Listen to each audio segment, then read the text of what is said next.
और ले लेते, एक संवाद किसी और को भी बोलने दें, 1 मिनट रुक जाए।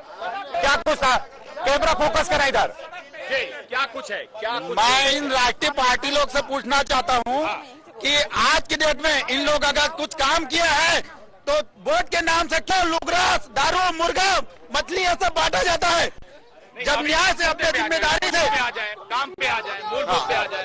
यहाँ का कोई न भाजपा काम किया है न कांग्रेस काम किया है, दोनों चोर है, लेकिन अब छत्तीसगढ़ में बनेगा बूढ़ादेव का सरकार। चलिए बूढ़ादेव की सरकार बनेगी, बूढ़ादेव की सरकार। आ जाता हूँ, क्या कुछ कहना है, क्या बात है? जैसे कि हमारे कांग्रेस वाला भाई बन बोला दे भाई, आप अल्लाह बताना चाहूँ कि अभी जो महापौर है भाई, ये भी कांग्रेस के महापौर है।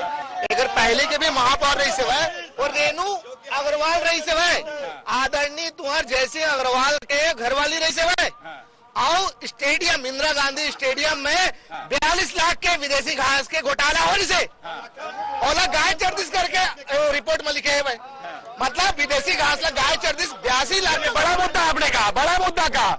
मुझे लगता है, 1 मिनट देखिए, बात हो चुकी है।